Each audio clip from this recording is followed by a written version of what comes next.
2.5 centuries after it vanished beneath rebel-held waters, Captain James Cook's legendary ship, the Endeavour, may have finally resurfaced. Not in the Pacific, not near Australia, but in the cold, murky harbour of Newport, Rhode Island. No longer just a footnote in maritime legend, the Endeavour, or what might be its final resting place, has become the centerpiece of a heated scientific and historical debate. After 25 relentless years of underwater dives, global research, and archaeological forensics, the Australian National Maritime Museum, AENMM, has made a bold claim. They've found the Endeavour. A weather-worn wreck, logged as RI-2394, is said to match Cook's vessel almost perfectly. But not everyone's convinced. The Rhode Island Marine Archaeology Project, RIMAP, the very team that partnered on the search, has called the announcement premature. They argue the evidence is circumstantial and incomplete. So now, the world is left wondering, is this the conclusion of a 250-year-old mystery? Or just another chapter in a much deeper story? What if the real Endeavour is still out there, buried under centuries of silt and misidentification?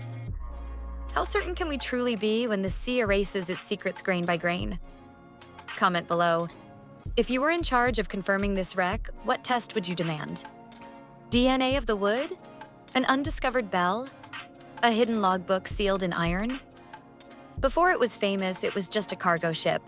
The Earl of Pembroke was a humble collier, hauling coal along the English coast. It was wide, sturdy, and slow, perfect for navigating shallow rivers and rough conditions. But in 1768, the Royal Navy purchased it, reinforced its hull, outfitted it with cannons, cabins, and astronomical tools, and gave it a new name, Endeavour. Captain James Cook took the helm, and with that, the Endeavour became a floating laboratory for discovery. Over 3 years, the ship carried Cook and his crew through South America, Tahiti, New Zealand, and the east coast of Australia, where it became the first European vessel to map the continent's shoreline. Along the way, it gathered botanical specimens, charted unknown coastlines, and changed the geopolitical map forever. But after its voyage, Endeavour didn't retire in glory. It returned to a navy that had little use for old exploration ships. In time, it was sold off to a shipping firm, repurposed again. This time not as a vessel of discovery, but as one of war. The ship that reshaped history was later used to block a harbor. By 1775, war was spreading across the Atlantic. The American Revolution was underway, and Britain needed transport ships, quickly.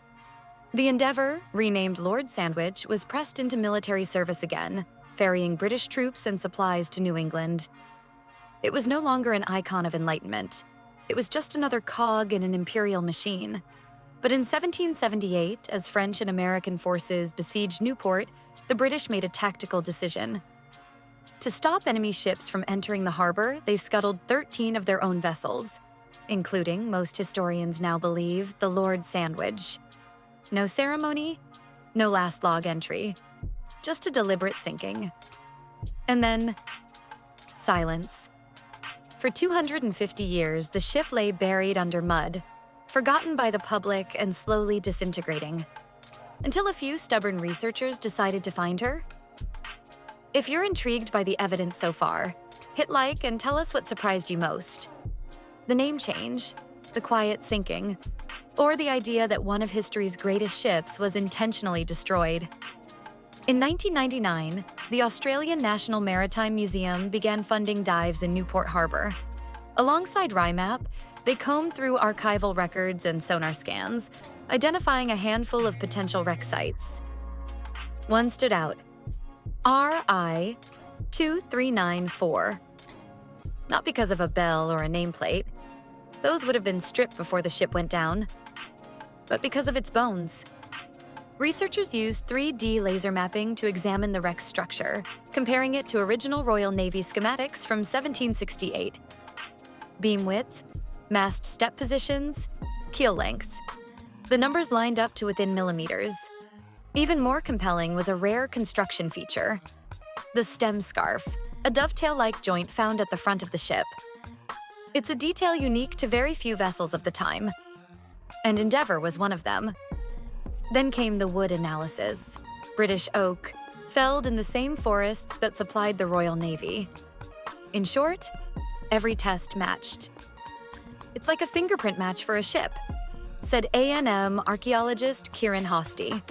So in 2022, the museum made a preliminary announcement. By 2025, they declared the case closed, but not everyone agreed. RIMAP, the Rhode Island Marine Archaeology Project, slammed the press release. They argued it violated a joint research agreement and, worse, jumped the gun on an incomplete study. They insisted that while RI-2394 might be the Endeavour, it wasn't the only candidate. At least 4 other scuttled ships still lie in the blockade zone, and not all of them have been excavated. They called the museum's conclusion premature and a breach of contract. Meanwhile, ANMM pushed back. They acknowledged that no ship's bell or personal artifacts had been recovered, but emphasized that for a scuttled transport ship, that was expected. "You're not going to find a sign saying Cook was here," Hosty remarked. "But everything we've found ticks the right boxes, and nothing we've found contradicts it." Which raises a deeper question. Is this about science or about control?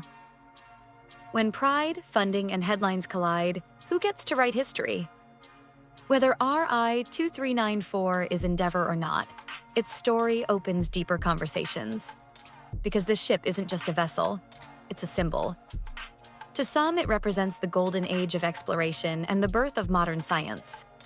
To others, it's a grim reminder of colonial expansion and the displacement of indigenous cultures. For Australians, it's both the ship that discovered the continent and the one that ushered in centuries of invasion. And now, as the wreck sits on the seafloor, it faces a new threat: time. Marine organisms, including shipworms, are eating the wooden structure from the inside out. The longer the debate rages above water, the more the ship disintegrates below it. Conservation isn't optional. It's a race against rot. Despite ANMM's confidence, RIMAP continues its own excavations. And they're not ruling out the possibility of a better match nearby. At the same time, the global interest has created new momentum. Remote scanning tools are becoming more precise. Crowdsourced funding is enabling public dives, and academic institutions are beginning to collaborate internationally on open-access maritime archives. What was once a slow, localized effort has become a global scientific movement. Meanwhile, debates rage on forums and think tanks. Should the wreck be raised, preserved in situ, displayed in a museum, or left untouched as a war grave? There's no clear answer, only more questions. So here's where we are. A ship that changed the world disappears. 2 centuries pass. Then a group of determined researchers zero in on one wreck. And suddenly the past comes rushing back. But is this really the Endeavour? Or just the closest ghost we've found? Until another wreck speaks up, this may be the best answer we get. But the mystery still breathes beneath the waves.